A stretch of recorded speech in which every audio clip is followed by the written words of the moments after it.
It's your boy Norbs, and we are on the 10-8 podcast live.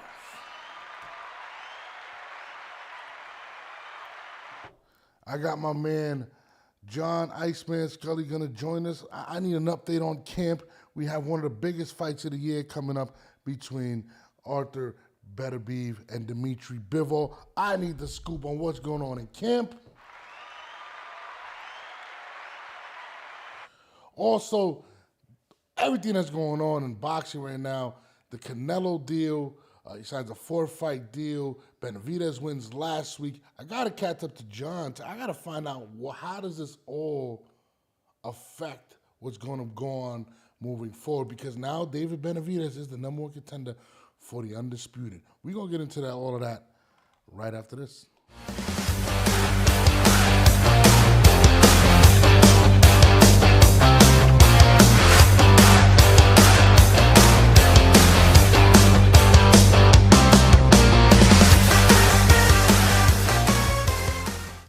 John, what's up, brother? How you doing? I'm good. All right. Man, 2025 is kicked off. Pretty exciting, man. We had a big fight last week between David Benavidez and Morrell. They won the, I'm going to call it the Mickey Mouse, Unified Mickey Mouse light heavyweight title, the interim, okay? Yeah. And you guys are fighting to defend the undisputed light heavyweight championship against Dimitri Bivol. I mean, 2 weeks away, right? I think February 22nd, if I'm not mistaken. I think it's one of those. Yes, it is. February 22nd. February 22nd, it all goes down. Further start off, I mean, how we feeling in camp? I mean, how's it looking? I mean, it's good. I actually just left Arthur about an hour ago, and we had a good day in camp, and he seems much more I don't know what the word, like energetic and kind of happy. You know, he's into it. You know, he's alive. He's looking good. I'm very happy. I think I talked to Mark and we talked about it today actually, and Mark is very enthused with the way things are going. Yeah, I mean, Arthur looks like a different person. He looks more outgoing. He's doing more things. He's dropping more individual videos on Instagram. I've never seen him do that before. Right. You know, he's showing more of the camp, showing his workouts. Where's all that coming from? Like, what's going on with Arthur? Well, I think what's going on, it's not him, so to speak. There's a crew.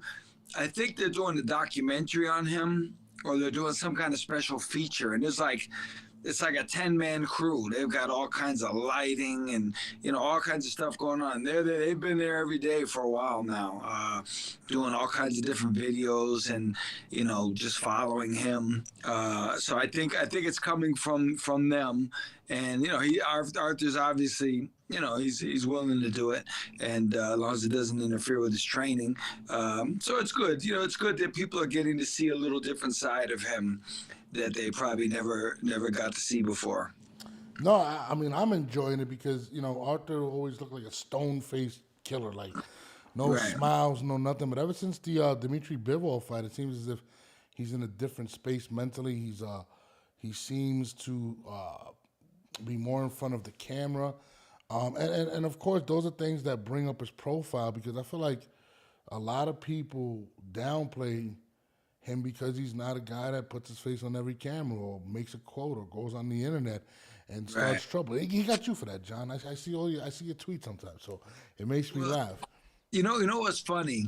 If you think about it, and it's true. Like, if Arthur was the type of guy, like with his reputation and his record, right, with all those knockouts, if he went the Mr. T Clubber Lang route, if he went on social media and said, "I'll kill anybody, bring me anybody in history," if he did that, he would be so, I don't know if popular is the word, but he would be so visible and so known, and everybody would be talking about this monster who's threatening everybody, but he's got the power. A lot of guys, you had Adrian Broner threatening everybody, but, Adrian wasn't a killer puncher. It's a little different situation, right? Mm-hmm. So if Arthur was that type of guy, he would do endorsements and he'd be much more famous and, and all that. But he would not compromise his beliefs to do that. Yeah. So, you know, unfortunately for the people who like that kind of stuff, that's just not him. So you're gonna have to accept him as he is and let his results speak for themselves. No, no. Listen, I love everything about him in regards to how he carries himself. Yeah. Especially, and then it's crazy because you wouldn't think this was going to be the biggest fight of his Like life that. coming up, right? And we have it in 2 weeks, and like you said, you feel good about it. You feel Arthur's healthy. You know, people were Yeah. questioning. He had the knee because he had an injury back then. Everything is good right now, right? Well, that's the thing. Coming off and I didn't really think about it going into the last fight, but you know, he did have the meniscus surgery right after, you know, right before, generally a few months before, a couple months before. Before You the know, but first for fight. this one, he's obviously not had any injuries or anything. So that's definitely a positive. And I think that combined with the fact that the fight is so close to the last one. That was Mark Ramsey and I talked about this many times over the last few years, and we would always say we wish Arthur could fight you know, closer. The fights could be closer together because he'd be so much better when he does that. And so this one is, you know, the closest he's done as far as big fights go. So I'm very enthused about that aspect of it. Yeah, I mean, he's definitely going to be active, and it seems like he's going to get another big money fight coming up because of what transpired last week with the David Morrell and David Benavidez fight. Did you happen to actually catch that fight? I only saw a few highlights. I wasn't able to catch it. No. Okay, well, now David Benavidez has become the interim undisputed light heavyweight champion of the world, and now is the number one contender for Arthur's title. And I know you guys want to focus at the task in hand, but dreamers like myself picture, and I expect Arthur to win this fight and take this fight on coming next. Do you even think about the possibilities of Benavidez coming up next? Honestly, I haven't really thought about it only because Arthur, like I said many times, and people don't believe me, but I really don't think he knows who Benavidez is. So he doesn't talk about him because he doesn't watch him. He doesn't watch the fight. I it's not really a subject. You know, I've never talked to Arthur ever about any fighter in the world other than Kovalev, because they fought as amateurs, and I was curious about that. But that was it. Everybody else I've only talked to him about the people that he was actually getting ready to fight. But obviously Benavidez is a strong kid, and he's got a tough exterior, and I think that fight could be built up into something huge, him and Arthur, because you have two forces there going against each other. And, and the other kid has the attitude and the aggression, outwardly.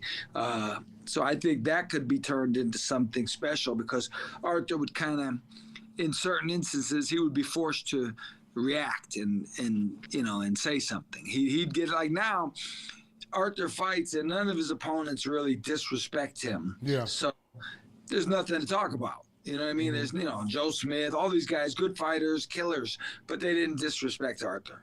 So I think that would bring another realm to it. But I know Arthur wouldn't like that. He wouldn't. He would not. He would feel very disrespected. He would feel like when Benavidez does these type of things, I think in Arthur's mind it's very disrespectful, very immature.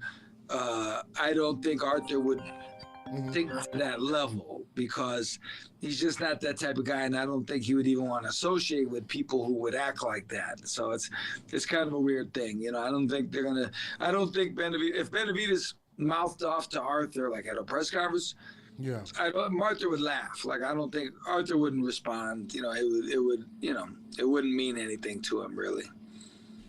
No, I mean, I would like to see it because, again, he's a very outspoken individual. Speaking of David Benavidez, he's a rising star.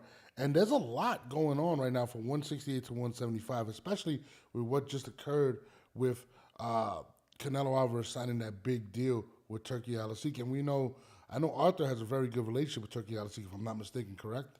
As far as I know, yes. And it's funny because that is the money guy, right? Um, he is the guy that everyone clamors to fight because of at the end of the day, the paycheck and the look, and they put out a 4 fight contract out, right? That he had signed, and of course we all know Benavidez is very interested in getting to Canelo, and this is my belief, and this is what I've been saying for the longest. I believe Canelo is running him through the gauntlet and doesn't expect him to get out of it alive, especially with the fact that Arthur Beterbiev is the gauntlet as well as BIVOL. And I think there's going to be a lot of eyes on Arthur, especially this BIVOL fight coming up, because of the potential of a Benavidez fight and the winner of that possibly even fighting Canelo sometime in May. I mean, I don't know how true that is, but it definitely seems like a possibility. Right. I mean, for me, like Benavidez is I guess chasing Canelo, right? Arthur is in a different mentality. Like Arthur really wants the belts. Like that was his goal, to be undisputed. So yeah, Arthur, he's a very logical person. Like he's not a businessman, right?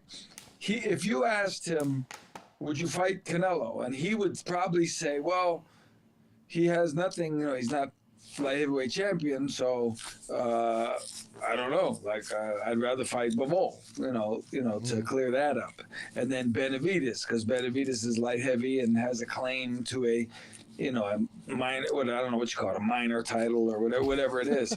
So I think that, Benavidez is looking at the money, obviously, because if he's a light heavyweight, you obviously would think you would want to fight Arthur, but he's still talking about Canelo more than anything. So I think the money seems to be the primary thing with some people, whereas with Arthur, you never hear Arthur talk about money. Ever. No. You never talk. He never talks about it. You've never seen it.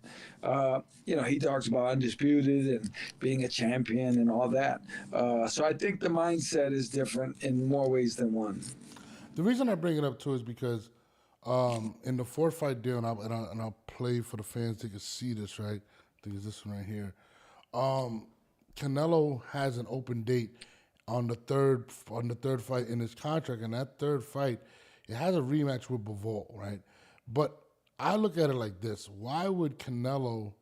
Yes, he did lose to BIVOL, but why would Canelo go out and fight BIVOL around that time if BIVOL doesn't have the belt? And I think it's a strong possibility that Beterbiev ends up fighting Benavidez, and BIVOL gets beat in that situation. He has to have the belt, and I feel like that may be the more glorious fight. And Canelo, I think, on his resume would look amazing to be able to beat the undisputed at 175. So I think Canelo may be eyeing that, and I think Turki Alalshikh is eyeing that because just hearing what he's been saying within this deal, he's spoken to Canelo and said, I want the biggest fights. And what bigger fight would be made than a unification at 175 against Canelo Alvarez? Right, if everything plays out the way it plays out. Yeah, for sure. I mean, it's a unique situation, and Turki.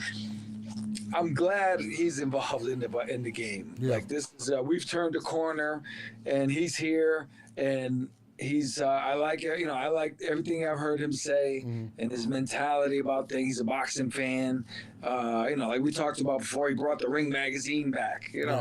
That's huge. You know what I mean? And I have the magazine, and you can see like even the paper it's printed on. The paper is way more high class than it was previously. Like it's an awesome magazine, and so for him, I'm a fan of that as much or more than anything that he's done is him bringing Ring magazine back. No, absolutely. I feel like he's bringing a lot of the glory days of what boxing was the thing, and especially, boxing started taking a hit and it wasn't as prestigious, and everything was becoming about promoters positioning himself to be the best or have the most money, and he's just trying to make the big fights. He's trying to get the politics out of there, still pay these promoters, feed their ego, but make the big fights happen. So that's why I love what he did with this Canelo situation, because at the end of the day, Canelo is the biggest star in boxing. But now there's so much energy between 168 to 175 that I feel like there can be some classic style fights, like a Hearns versus Hagler. You know what I'm saying? Canelo going up and maybe Benavidez. Listen. Dimitri just fought. I'm sorry. Beterbiev fought BIVOL. He gets the rematch. Then he fights Benavidez, and then possibly Canelo.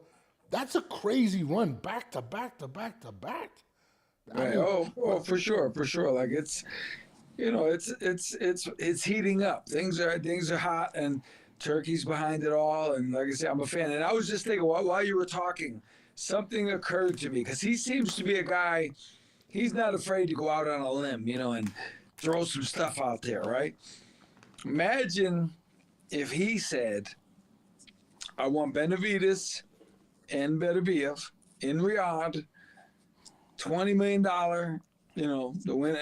We'll do the winner gets 20 million, the loser gets 5, right? Something like that.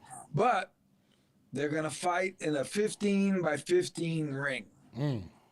Imagine that. Now, if he did something like that, I'd be all in. I wouldn't be shocked. I mean, and listen, just look at the names that right now that are in those divisions, bro. Like, yeah. And again, money makes the world go round. But there's so much. It's a difference between when Roy Jones fought. There wasn't as many names. Now they're there. They're actually there, so we can make something happen. And him doing it, Beterbiev can go down as the greatest light heavyweight if he gets this run going. Who else has had a run like that at 175? I don't know. I mean, you're the historian, but if he's able to pull it off, I mean, it's absolutely insane. I'm excited for these divisions right now. Oh, if he was to beat BIVOL and then beat Benavidez, and if they fight, and he is the number one contender. What's that? He is the number one contender for the belts right now. Right. But I would say if Arthur fights him and wins, I would have to think it would be by knockout. Like you think he knocks out Benavidez? If they were to fight and he wins, I would have to think so, because it would end up being a firefight. It would, because Arthur would be really challenged. Like his tenacity and power and his whole demeanor would bring something out of Arthur. It's almost like, and I give it, maybe I'm letting out a secret, right? But it's almost like, it's like a pit bull. You don't go threaten the pit bull, right? Because he's going to respond unfavorably. He's gonna respond like a pit bull would. You kind of have to say, all right, good dog, good dog, calm down, talk real quietly, So I think, bringing that out of Arthur, I think we'd see something that obviously Arthur possesses in him. And we've seen glimpses of it where he's smashed some people, like, when he lets his hands go and he hurts them. I think Benavidez would bring something like that out of him. And I would have to think, just preliminary, like just looking at them, I would think if they fought, and I think Arthur would stop him. Because he's not going to run from Arthur. He's going to, let it hang. He's going to let loose. And Arthur loves that. He would love that to happen. So and, listen, I just tweeted that just to let you know. But right. I think you're right. And it's crazy because they do call him the Mexican monster. Right. They call him, a lot of people say he's a weight bully. He pushes everybody back. Eventually, everybody kind of gives into him, and they can't take the pressure. And then you have the exact same thing happening on the other side with Beterbiev. Right. I've never seen anybody push back Beterbiev. So, unless he wanted to. He boxed, like when he fought Joe Smith, he boxed because he wanted to. He's very smart. But yeah, if you're going to get into a battle of attrition, you're going to go power for power, strength for strength, physical tenacity. I don't think anybody in the world at 175 is going to outdo Arthur. And look at Benavidez is a monster. He's a beast. He's all that. Yes. But somebody got to be the top dog. Like they're not identical. Somebody's got to be a little better, and I certainly believe Arthur's the stronger man for sure. No, I believe so too. Benavidez, a lot of his knockouts come from accumulation of punches.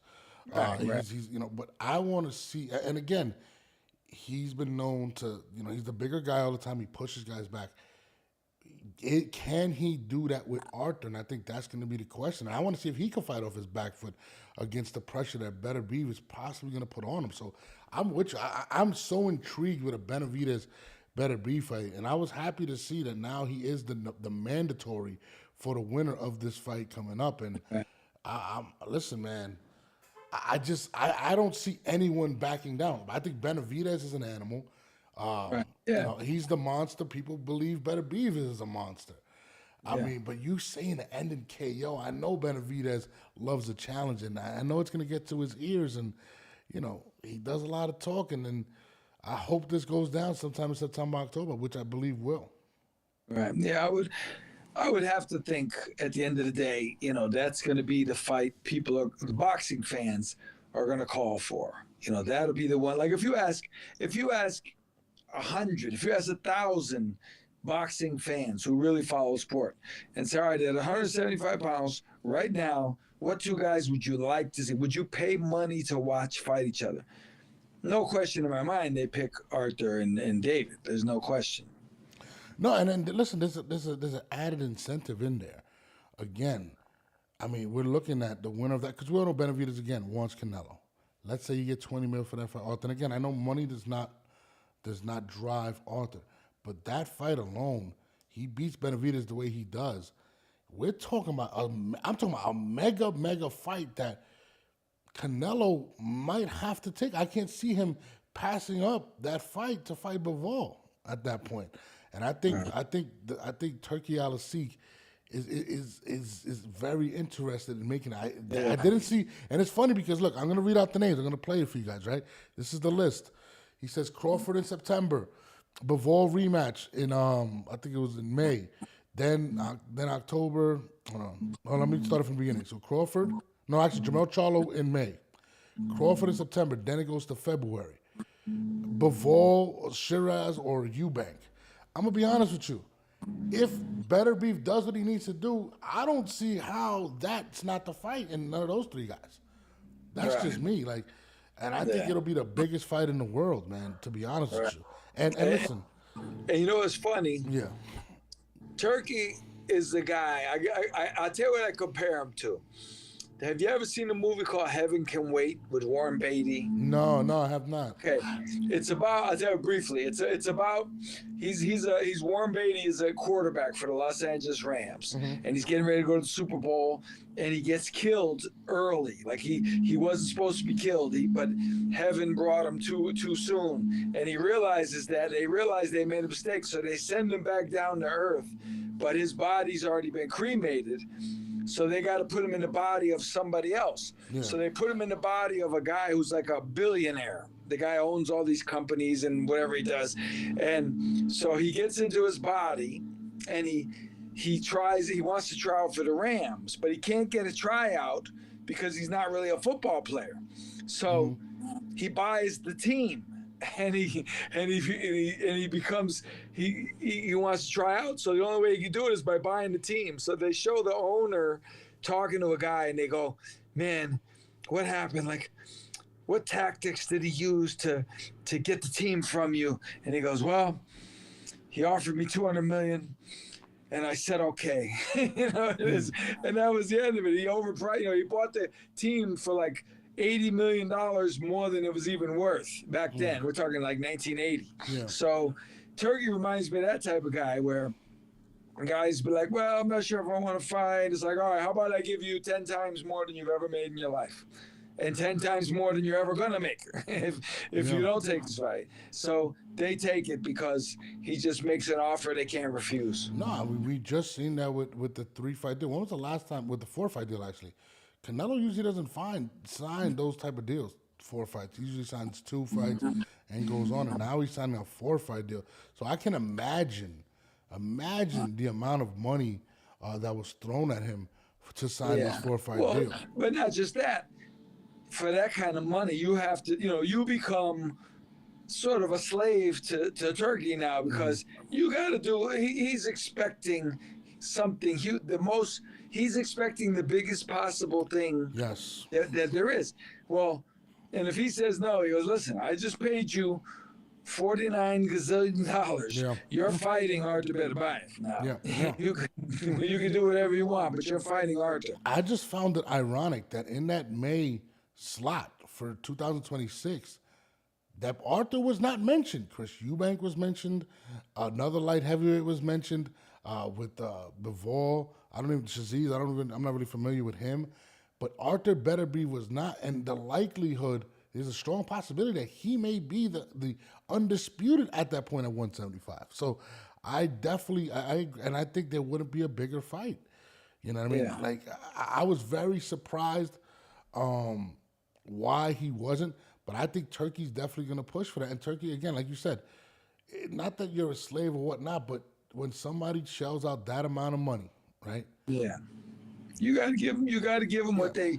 You know what they want. Yeah. Like No, you know what they want. I just watched you got an to interview. give them what they want. I just watched an interview where Turkey actually said, he said, I just want the big fights.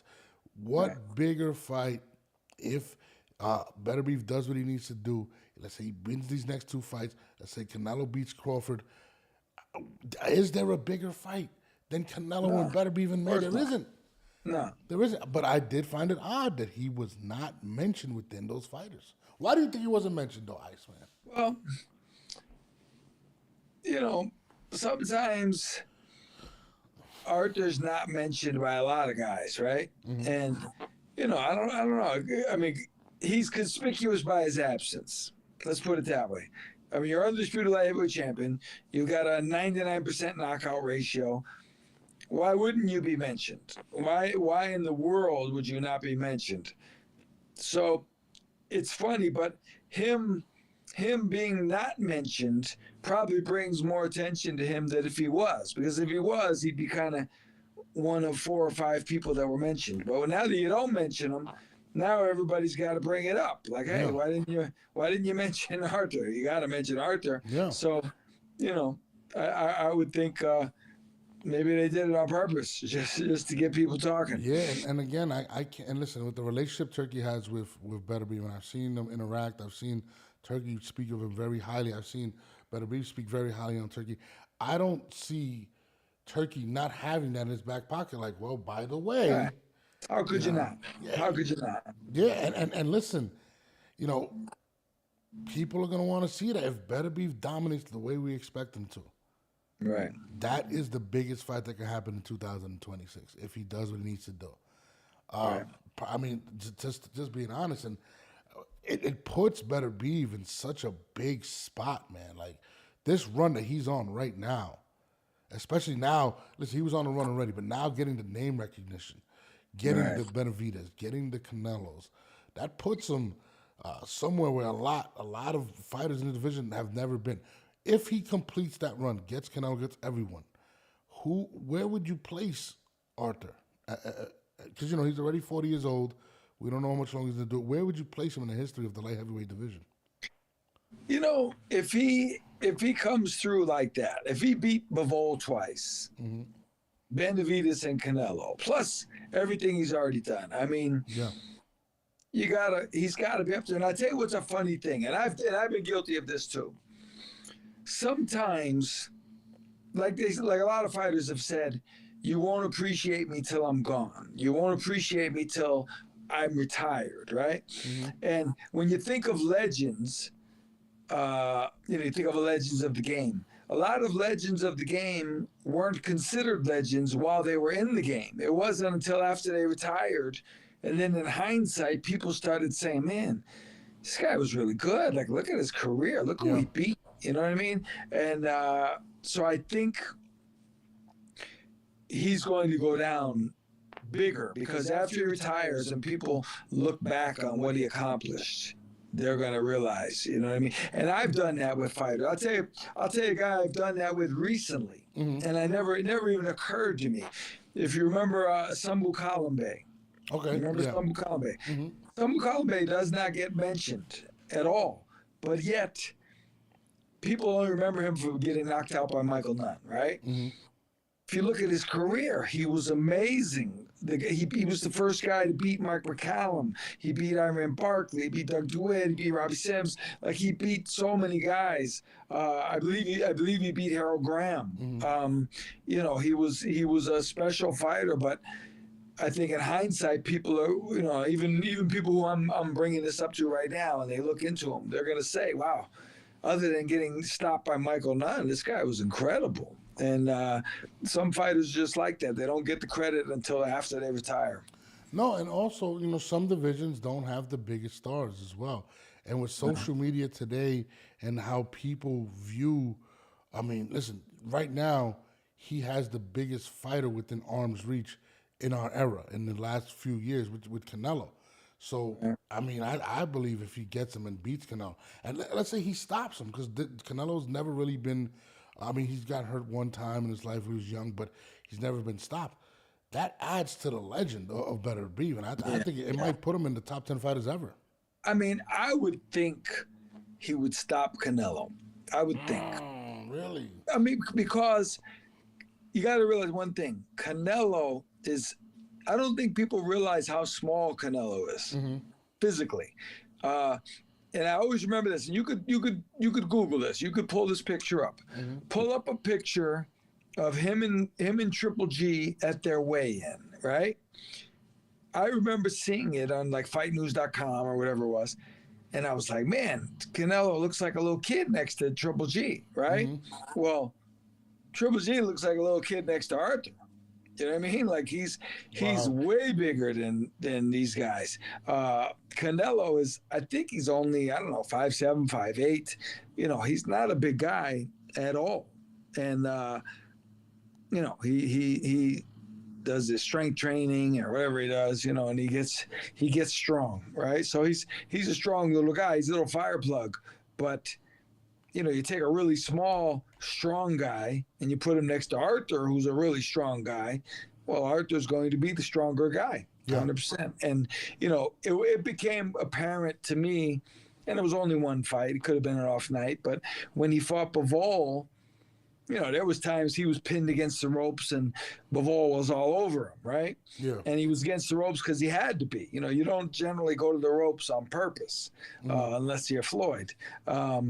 Now, Arthur puts that kind of pressure on you around the 8th, 9th, 10th, 11th, 12th round. You go to the ropes. It's not because you want to, because you know you're vulnerable. Like, nobody in their right mind would go to the ropes late in the fight against Arthur. He gets Canelo there. You know, we're probably going home in a couple minutes.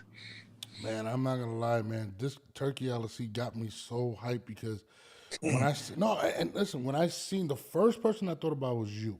And I was like, John, this camp, Arthur Beterbiev's camp, is in such a great position, but for some strange reason, his name is not getting mentioned. And I'm sitting there, and I'm like, why would you fight the guy that Beterbiev beat? Or even, and I believe, and this is what I believe, in Canelo's head, I think he has such a disdain for Benavidez that he wants Benavidez to go fight Beterbiev, because he believes Beterbiev will beat him, and that the talks will end with Benavidez versus Canelo. And I really believe that's what Canelo wants.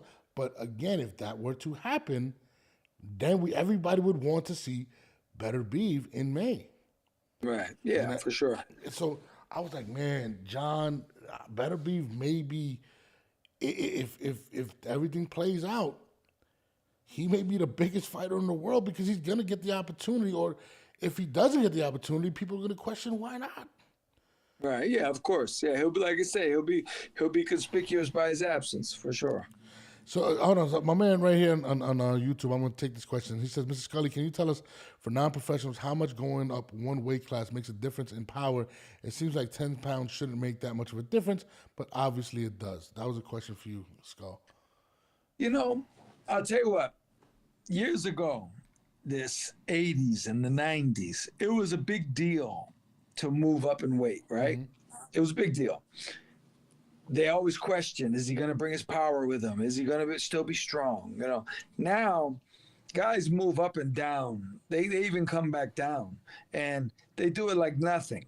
They, they move up and they fight strong guys in higher weight classes, and they still knock them out. They still stop them. Canelo's done that. So I don't know exactly what the reason is, but I don't think it's not. It's certainly not as big of a deal as it used to be. That's why in the first 100 years, I've researched this. I've done my research. In the first 100 years of boxing, there was only like, I think 5 or 6 3-time world champions, 3 divisions, right?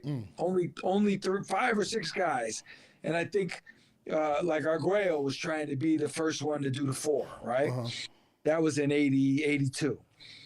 Since then, there have been more in the last 40 years, more 3-division champions in the last 40 years than there were in the previous 120 years. Now, I promise you, that's not because fighters are better today. They're not winning more titles because they're better. They're winning because, for whatever reason, they're able to move up in weight. I don't know if it's the food, I don't know if it's the vitamins, I don't know if it's illegal drugs, but something is allowing this, and that's a fact. Like you can research that. Like I said, I did. I think it was up until 1985. I think there were like 7 guys or 6 guys who had won 3 divisions. There's been more than that since 1985. Now, that means guys are moving up in weight now. And they're successful. Like Adrian Broner. I mean, come on. Adrian Broner won 4 divisions. Come on. Put him on that level of Alex Arguello, who couldn't win 4. I mean, come on. No. You bring up a good point. So a lot of people are making that discussion of course, the next mega fight that we're going to see with Terrence Crawford going up from 147 all the way to 168. So, I mean, that's a lot of weight, in my opinion. Right. He did take one fight at 154. He did look a little, he got tagged a lot. Do you think that, what you just said, applies to Terrence Crawford? I mean, he's a great fighter, all that, right? But there was a time, like you take Duran. Duran moved up the same distance, but he didn't do it in one fight.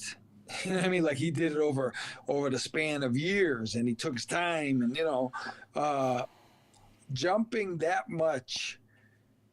It's my initial thought, my instinctive thought would be Crawford either sees something that maybe we don't see, or he knows something that we don't know, or he's just a warrior and he's willing to give it a shot, and he's willing to give it a try, and he's willing to risk it to become great, unequivocal great. I wouldn't, I personally wouldn't recommend it unless I knew the thing that he might know. There may be a reason they're doing it that we don't know about, but generally speaking, you're not going to have a 147 go up to 168. It would just be, like it sounds insane, but like I say, that's an indication of what I was saying a few minutes ago. It's a different world now.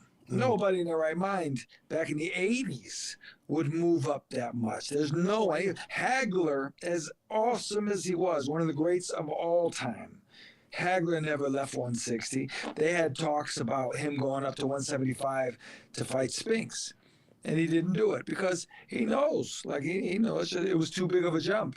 But now it's not perceived as so big of a jump anymore. Now you got to ask yourself why that is. No, that's a good point. Because I remember when Roy did it, when he fought John Ruiz, and when he came back down, I felt like he killed him. I felt like it really. There's no question. Well, it's happened to. I'll tell you who it happened to. It happened to Muhammad Ali. People don't realize because he was a heavyweight. Muhammad Ali, when he fought Larry Holmes, he went all the way down, I believe, to 217. He had been up over 300 pounds. He was in his late 30s. In retirement, he had reached over 300 pounds. You cannot come from over 300 pounds to 217 pounds at almost 40 years of age and beat Larry Holmes. You cannot do it. It's not possible. Muhammad Ali got annihilated in that fight because he had nothing. Similar to Roy Jones when he fought Tarver the first time, he had nothing, but he gutted it out and he won the fight razor thin. But that ruined him for the rest of his life. He was never the same fighter. Oscar De La Hoya came down to fight Pacquiao, was never the same. Tarver bulked up to play Union Kane in the Rocky movie. Yeah, the Rocky movie, yep. He came back down to fight Bernard. Didn't work for him. Chad Dawson came down in weight when I trained him, to fight Andre Ward. I was there. Trust me, it killed him. It ruined him for the rest of his life. He was never the same person ever again. You can't do it. I would tell any fighter, once you hit 30, 31, 32 especially, you're not going down in weight and fighting a fellow champion, a good champion in a lower weight class. Sugar Ray Leonard against Terry Norris. When he went down to Terry Norris's weight at 154, after fighting at 168, everybody said, oh, he's going to be too strong. The weight killed Ray. And he had to fight Terry Norris. Come on, man. Like, going down in weight after the age of 30 is a bad, bad, bad move.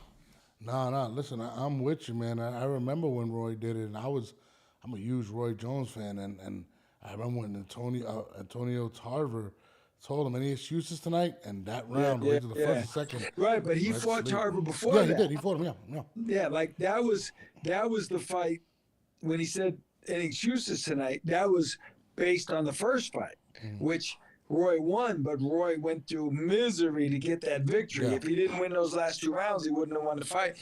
That took all the heart he had, and anybody who says Roy Jones doesn't have heart needs to watch the last 2 rounds of the first fight with Tarver, because he showed more heart than you could imagine. But I'll give an example. I might have told you this story before, but when I was fighting at 175, physically, when I fought Henry Mosky, I looked good. Like, I had 6-pack abs, I was ripped, everything was, I looked good. It was one of those things where, as a fighter, I was looking at myself in the mirror every day. I was like, oh man, I look good. I look really good. Look at me. Look at the abs, right? Now I was 28 years old. When I was like 45, I got on this kick. I said, man, I weighed 212, and I said, man, I'm gonna get down to 175 again. I wanna do it. I wanna do it. And I started losing the weight. And my wife started commenting, and she was like, yeah, you're losing weight. And when I got to a little below 200, she was like, you're starting to lose a little too much, And I said, no, I got to get down to 175. When I got to 180, she said to me, I don't know who's telling you this is a good idea, but you look horrible. You look like you're sick. You look like you're going to die. Wow. I got down to 176. I missed 175 by 1 pound. She got so mad at me. She said, listen to me. Look at yourself. You look sick. You look horrible. You look like you weigh 100 pounds. Stop it. And I didn't do the next pound. I went back up. So my point is, my body, like any human being, you look different at a weight as an older person that you do as you did when you're younger. If you say Roy Jones is 55 years old now, whatever, right? If he went down to 168 right now, which he was at his best, he was a killer, right? If he went to 168 now at his age, he would look so sick that somebody would have to intervene and take him to a hospital. So that's when fighters hit 30, 31, 32, and they think they're going to go down in weight. Bad move. No, that's a great point. That's a great point, man. It's just, like I said, you're right. I think going up in weight, it may be safer than going down. That's what I believe. Oh, no, 100%. And that's, people wouldn't think so. Like, they think, I'll give you the perfect example. If anybody doubts me, I'm about to crush your doubts.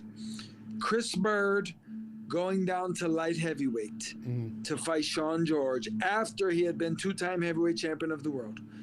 He got down to 175. He had been the heavyweight champ. He beat Holyfield. He got to 175, and everybody said, oh, this is amazing. This is amazing. He's going to be the champ at light heavy. What happened? He had nothing. He had nothing. Chris is a great fighter, great talent, right? he is a human being. He couldn't handle that weight. He may have looked good. You know, people say, oh, wow, look how trim he is, you know. Watch the fight. Anybody go to YouTube, watch the fight. He had nothing. Roy Jones looked like a fireball compared to what Chris had done to himself. Yeah. No, my man Adam says when Crawford gets up to 168, as long as he's working out, he's going to be more dangerous power-wise. People just don't know. You know what's crazy about that fight, and I just want to just make this comment before we move on. I think people believe, like, a lot of people, because they personally don't like Canelo, or, you know, he's on top and people want to see him lose, forget that Canelo's just not a big guy. Like, he's a talented fighter. Like, he does a lot of things really well. It's not the size to me that people are like, oh, he's not that much bigger than Crawford, to be honest with you, in terms of stature. He's fighting at a heavyweight, but I'm like, his skill set is extremely high. He does a lot of great things, and I think people need to stop underestimating Canelo's skill set in that fight. But I do look forward to that. But let's get to this Turki versus Jake Paul, which I think is very hilarious. So Jake Paul, remember I was saying that it looked like Canelo used him as a pawn to raise up the price to get Canelo to sign the 4-fight deal, right? Right. So, you know, he makes a comment. He calls Canelo a slave and this and that, and he was scared. I don't believe Canelo was ever, because what threw me off was when they said the fight would take place at 200 pounds. I was like, Canelo would never go to 200 pounds and then come back down to 168. He would look crazy. And if he did do that, it would probably be the last fight of his career, right? So Turki responds and says, Canelo fights only real fighters. I love Turki's responses when it comes to this. What do you think about Turki making that comment to Jake Paul? And I mean, it has to be said. It had to be said because, look, Jake Paul wants to be taken seriously as a professional fighter, right? Yep. But you can't do that. You can't ingratiate yourself with real boxing people. Because the fact is, he's carefully guided. I mean, talk about fighting Mike Tyson, who had whatever sciatica or whatever he had. You know, he's like almost 60 years old, right? It's all manipulated and glorified and all that. But you can't come into a sport among people who know the sport and then talk about yourself in a way that people are like, what's he talking about? Like, he's not on that level. Like, he's not, you know, how's he putting himself on that level? You know, because he's not. Yeah. And it's just, it's just a weird thing. It's almost like, you remember the kid, who's that kid? Charlie Zelenoff. Oh, I love Charlie Z. He's hilarious. Jake Paul is like a legitimate, Charlie. Like Charlie's not a real fighter. Charlie's just, he's out of his mind, right? Yeah. He was entertaining because, he would go to the hotel room after he fought, messed around with Floyd Sr. And he would go and he would taunt Floyd and he would say he's 180-0 or something and he's the undisputed, So he did it where it's almost like he made it clear that he's a little crazy. He made it clear, he's the greatest fighter of all time. So Jake is like that, but he's serious. Like Charlie was doing it to obviously be a joke and to be a little crazy, and he went that route. But Jake talks like it's real. You know what I mean? And the thing is, you have a bunch of YouTube fans who don't know boxing. They're not. Yeah. They're YouTube fans of whatever. I don't even know what he did. I guess whatever he did on YouTube. He was an influencer or something. Yeah. I don't know what that means, but I don't follow that type of thing. But whatever he did, the people who followed that don't know boxing. They're not boxing people. All they know is, man, it's like a guy in a small town, and there's only like 3 boxers in the whole town, and this kid wins a local tournament, and he's got a belt, and everybody in boxing knows the belt is worthless. Like, it's an amateur worthless belt, but he tells his friends, "Yeah, I'm the champ, man. I'm the regional champion." all of a sudden they're like, oh man, our friend Bob is the regional champ. This is crazy. I can't believe we have a champion from our little town in Alabama, and that's kind of like the YouTube fans. They don't know better. So they think if you ask them who would win, Jake or Muhammad Ali, you know what they would say? I don't know. It'd be a pretty good fight. That'd be a tough one. You know what I mean? And that's where we're at. That's where we're at with this insanity. No, it is funny you bring up Charlie Z because I love Charlie Z. He makes me laugh, but no, Charlie Z really believes it though. Trust me, he really believes it. Yeah. He believes it, but obviously, I don't want Charlie coming after me, but obviously there's some issues there. Right? Let's just say that. Absolutely. There's some issues there. The difference is Jake is not affected. I don't know what the politically correct term is. Jake is very intelligent. Let's say crazy. Yeah, I don't care if I'm canceled. Let's say crazy. He's not. Jake is not crazy. He's crazy like a fox. You know what I mean? He knows what he's doing. I'm sure you take a lie detector and say, "Can you beat Roy Jones in his prime?" He'll go, "No, Roy Jones would decapitate me." Like he knows. He's got to know that. So I think that's the ultimate difference between him and Charlie. I mean, you want to put a fight. Put Charlie in with Jake and watch the views that one gets. You want to set box office records.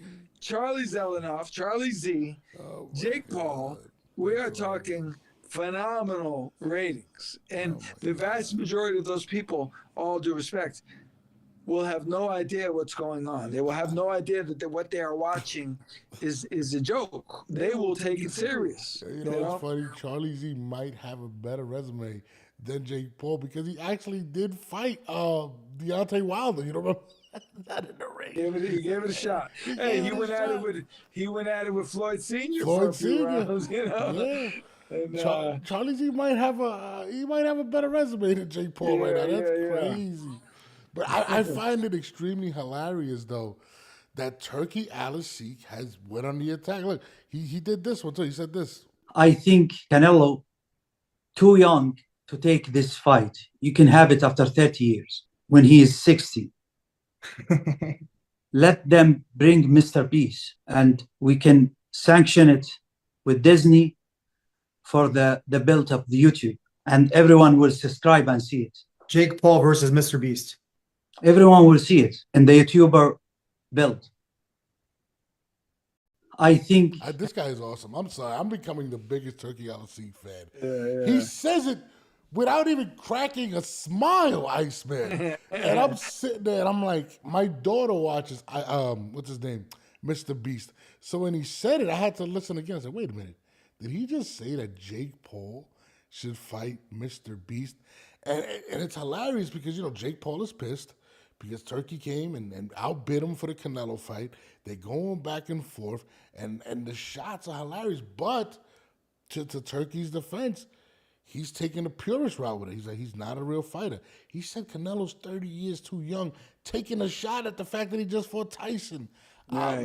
What do you think about the comments from the Turk, man? They're hilarious. As I said in the last time we talked, I like everything that I see with Turki. I like, I'm listening to him now, and I'm like, man, this guy's he's doing it. Like he's doing what we want him to do, and it's like politics.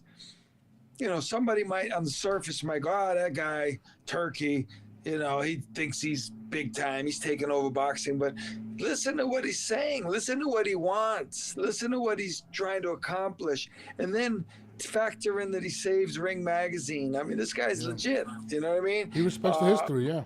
Yeah, I'm a fan. I'm a fan so far, for sure.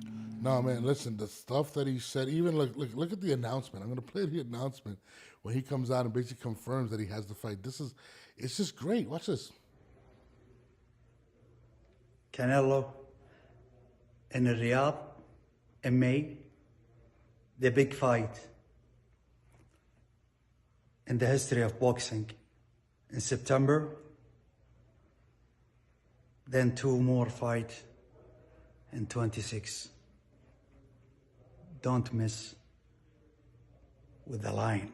He said, "Don't mess with the lion." I mean, I don't know, man. He's awesome. You know, the card that you guys are on. First of all, it's so underrated. This is one of the best main events in years with BIVOL and Beterbiev. You still have Schofield and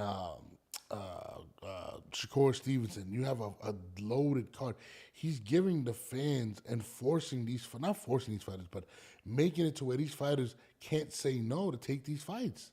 Right, he's giving them offers he can't refuse. You know, and it's like Vegas. Like when I was coming up as a young pro, you either wanted to fight in Atlantic City or Las Vegas. Yeah. Those were the two hot spots. And to be honest with you, Atlantic City was every bit as good or better than Vegas. Mm-hmm. Like in the early 80s, I believe between, I think it was 1982 and 1985, they did more than 600 shows on the boardwalk in Atlantic City. Wow. It was unbelievable. They would do shows at the Tropicana. I believe it was Thursday nights. Every Thursday there was a fight at the Tropicana. Don Elbaum used to do those shows. You know, Turkey's taking over. He's the place to be now. Everybody is going to want to go there. Everybody does want to go there. What I love about him is, again, he respects the history of boxing, bringing back Ring Magazine, doing the Ring Magazine Awards, making it more prestigious, making boxing and taking from other organizations like the NFL, like the NBA, where they have like the ESPYs or the awards, and making it to where it's prestigious. Right. And I love that about it, you know. And the only thing I didn't like is the concerts during their fights. I can't stand that. Outside of that, if you could eliminate having Eminem do an hour, whatever, 20-minute show before the fight, I'm with you, but I love everything he's doing. You know what? When the first time I saw that was in Germany in the 90s, when I fought Rachiani, and especially when I fought Maskey, they had, I forget who it was. When I fought, because I'm not really into rock music, but maybe you could Google it. There was, when I fought Maskey, some big band played like, while we were walking to the ring or right before we came in. I forget who it was, but somebody big. But I know when, like, Chris Eubank fought one time, Tina Turner sang Simply the Best, because that was his nickname, The Best or whatever it was, or that was his theme song. And she was there. She sang the song. So back in the day over in Germany and England, you know, they would do that type of stuff regularly. But now, you know, at the last fight with Arthur, I think I told you, but Busta Rhymes sat right behind me. Like I was in the corner, and he sat right behind me in the front row. He was next to Turkey, actually. Or no, he was next to Eddie Hearn. He was next to Eddie Hearn. So you know, there's star power there. There's high profile there. It's you know, it's almost like Las Vegas. It's almost like, remember when Apollo Creed fought Drago, and they were in Vegas, and the dancing and the glitz, and you know, and he you know, he's turning Riyadh into the hot spot for sure. No, he is. Shout out to Four Corners Boxing. No, he definitely is. He's giving that feel of the big fights back then when Tyson would do pay-per-views, or I remember Camacho was fighting, or he's giving that vibe, that feel. I love it, man. Like, and he's sticking up for boxing. Him taking the shots at Jake Paul is sticking up for boxing. What he said is very accurate, and man, I feel like there's so many big things that he has, and he has them tucked. I believe it's going to be one belt. Remember, he said he wants it to be one belt per division. No Mickey Mouse belts, you know what I mean? No interim light heavyweight undisputed championship belts, which is hilarious still. But man, it's cool, man. I'm hyped, man. For 2025 is already off to a great start in boxing, man. Yeah, for sure, We're looking good. We definitely are, man. And you know, you guys are about to take the stage in a couple weeks. I definitely gotta catch you guys during at least the week of the fight. I want to definitely get your predictions once we get closer to the fight. You know what I mean? I got to meet Arthur one day. I don't care if he just sends me a text message or something. I love the guy. The guy is hilarious.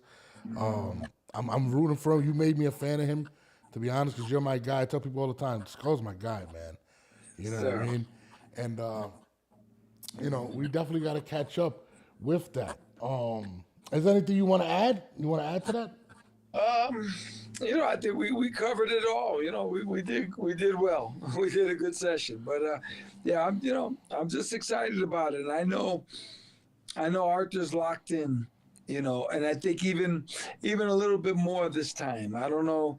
I think the idea that he wants to prove doubters wrong.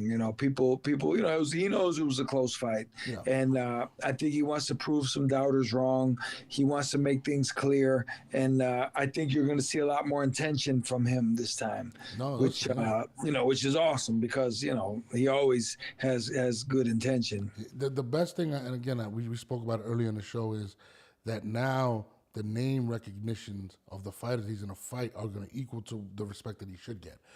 Meaning, Benavidez is hanging over the corner. He's sitting there waiting for you guys. He wants the real belts.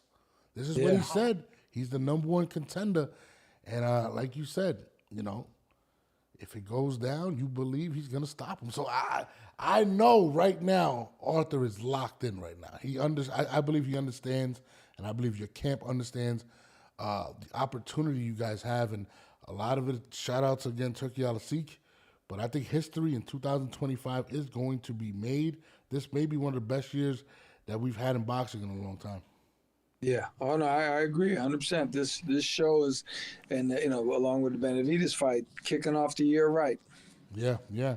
I know you've been at camp all day. I know you still spar. You are the thesaurus or the encyclopedia of boxing. I love talking to you. Can we get you the week of or the week before? Yeah, I gotta catch you in the gym. Can I get like a quick, like, you're in there in the gym? Let me just look. I gotta get a peek, man. I gotta see what's going on, John. Yeah. Maybe I could do a quick video. Yeah, man. If you can, it would be a blessing. But you're my guy. But I'll definitely let you go, man. I appreciate you, John. It's always a pleasure. Yes, sir. My brother. Thank you very much. Go get some rest, man. I know you guys got a couple weeks coming up. A rough couple weeks coming up in camp, so. Yes, sir. All right, I appreciate you having me. All right, brother. Thank you. Thank you, buddy. All right. That's my guy, John "ICEMAN" Scully. That's my favorite guy to interview. Has one of the biggest fights of the year coming up, February 22nd versus Beterbiev. Listen, guys, if you guys really put things into perspective, right? Right now, Benavidez took care of Morrell. Morrell is lost, and now Benavidez is the number one contender for the undisputed unified light heavyweight championship belts at 175 pounds, which is on the line February 22nd. He has the winner. If Beterbiev wins that fight, we probably get that in September, October.